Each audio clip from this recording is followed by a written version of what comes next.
नमस्कार। आप देख रहे हैं जेके 24/7 न्यूज समाचार के साथ मैं हूं मनीष कुमार झा। जगह जगह जाकर मैं आपको दिखाता हूं कि ग्राउंड लेवल की स्थिति क्या रहती है। हम झारखंड में हैं। झारखंड का धनबाद इन दिनों चर्चा में है, कारण कि यहाँ के राज्यपाल आज टुंडी के दौरा पर थे, जो धनबाद जिला अंतर्गत आता है। टुंडी सुदूरवर्ती क्षेत्र माना जाता है, पिछड़ा क्षेत्र माना जाता है, और आज उनके भ्रमण से क्षेत्र में एक उत्साह देखा गया। एक तरह के लोगों में उत्साह इसलिए भी देखी गई कि कुछ ना कुछ यहाँ विकास होगा। सबसे पहले हम यह जानने का प्रयास करते हैं कि आखिर इस क्षेत्र को पिछड़ा क्यों कहा जाता है। मानवाधिकार के लोग हमारे साथ हैं, क्योंकि ये क्षेत्र का भ्रमण करते हैं, जन जन तक जाकर समस्या को सुनते हैं और समाधान करने का प्रयास करते हैं। तो पहले इनसे ही हम जानने का प्रयास करते हैं कि यहाँ की मुख्य समस्या क्या है। सर, पहले परिचय दें आप। मेरा नाम मोहम्मद जाहिद हुसैन है। मैं सर्वोच्च मानव अधिकार संरक्षण के प्रदेश प्रभारी झारखंड। जी, आज महामहिम यहाँ आए थे, राज्यपाल यहाँ आए थे। आप ये बताएं कि यहाँ की मुख्य समस्या, क्योंकि वो जानना चाहते थे कि सुदूरवर्ती क्षेत्र है, यहाँ की मुख्य समस्या क्या है। भाषा में कुछ परेशानी थी, वो अंग्रेजी बोलते थे और यहाँ बहुत कम लोग हैं जो अंग्रेजी बोल पाते हैं। मैं अंदर था तो एक दो बच्चे ऐसे थे जो टूटी फूटी भाषा में बता पा रहे थे। तो आप बताएं यहाँ की मुख्य समस्या क्या है। पहले तो हमारी सौभाग्य होगा कि आज हमारे बीच महामहिम राज्यपाल हमारे टुंडी प्रखंड में आए, लेकिन हमारी जो समस्या है, हमने आज से 10 दिन पहले हमारे मानव अधिकार की टीम द्वारा बराकर नदी का भ्रमण किया गया था, जिसमें मजदूरों से मिला और उन्होंने जो अपनी वाणी सुनाया, मैं उसे सुनकर दंग रह गया और मुझे लगा कि इनके साथ खिलवाड़ हो रहा है। जैसे कि अगर एक ट्रैक्टर बालू का लोडिंग करवाता है तो मात्र उसे 200 से 300, जिसमें वो 3 से 4 व्यक्ति होते हैं। सर, उसका जो मजदूरी सही मिलना चाहिए वो मजदूरी नहीं मिलता है। आज उस जल स्तर इतना नीचे चला गया है कि उतनी बड़ी नदी में पानी थोड़ा से भी नहीं था, और मजदूर को मजदूरी तो छोड़ दीजिए, वो काम करने के लिए बेबस है, क्योंकि यहां कोई कल कारखाने नहीं है, न कोई साधन है। मजदूरों ने जो अपनी आप बीती सुनाई तो हमारे टीम सुनकर दंग रह गई। उन्होंने कहा कि अब मुझे मजबूर होकर मजदूरी तो करना तो छोड़ना पड़ा, और मैं दोतवन बेचकर दोतवन को तोड़ता हूं इस जंगल से और उसको दूसरे दिन बाजार में ले जाकर बेचता हूं, फिर आता हूं तो मैं अपनी जीविका चलाता हूं। सर, हमारे मौलिक अधिकार का हनन हो रहा है, इनके साथ मजदूरों के साथ शोषण हो रहा है। इसलिए उन्होंने एक सुझाव दिया और हमारे टीम को भी लगा कि अगर सरकार चाहेगा तो एक जो ये क्षेत्र जो आप लोगों ने सुना है या सुनने में आता है कि ये अभी वंचित क्षेत्र है।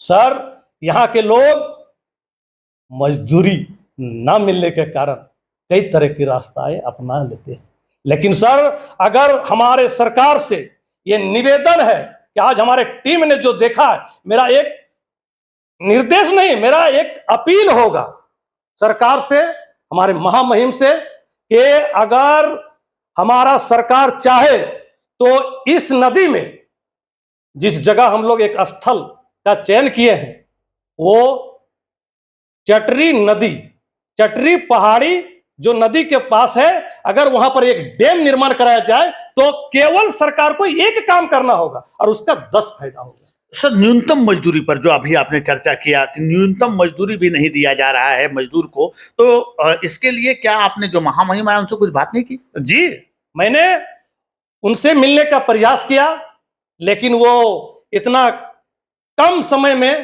पहुंचे और भीड़ अधिक था, जो अफरा तफरी मचा हुआ था। तो उनके सचिव हमसे मिलने के लिए आए और जो हमने अपनी बात कहना चाह रहे थे वो लिखित हमारे टीम के द्वारा उनको दिया गया है। लेकिन कुछ बिंदुओं पर मैं कहना चाहता हूं, और उसमें मैंने महामहिम से निवेदन किया कि सर, यथाशीघ्र मजदूरों की हित को देखते हुए सारी समस्या का समाधान हो जाएगा अगर आप एक डैम का निर्माण चटरी पहाड़ी के स्थल पर किया जाए। तो पहला कि जो बच्चे बेरोजगार हैं उसको रोजगार से जोड़ा जा सकता है। आज हमारे बीच जो पानी का स्तर नीचे चला गया है, उसका संतुलन सही हो जाएगा।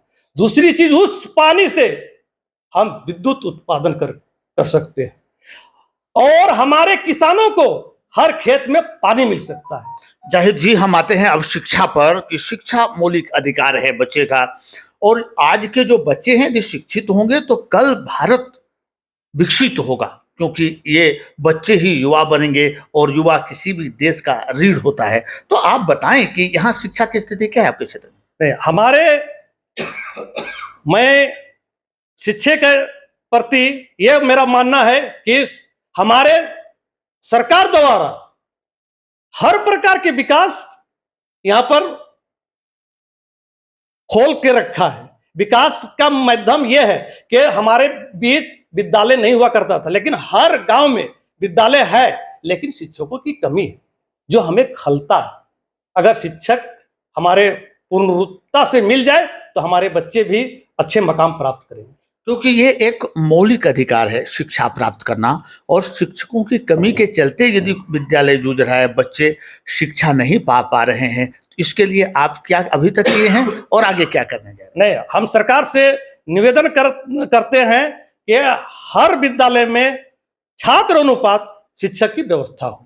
आप चूंकि मानवाधिकार से जुड़े हैं, आपने कहा कि आप क्षेत्र भ्रमण करते हैं, आज जो महामहिम आए थे, कितना उत्साह देखा आपने लोगों में, क्या आशाएं हैं या उनसे क्या मिला लोगों को, अगर कुछ लोगों से आपकी बात हो पाई हो तो?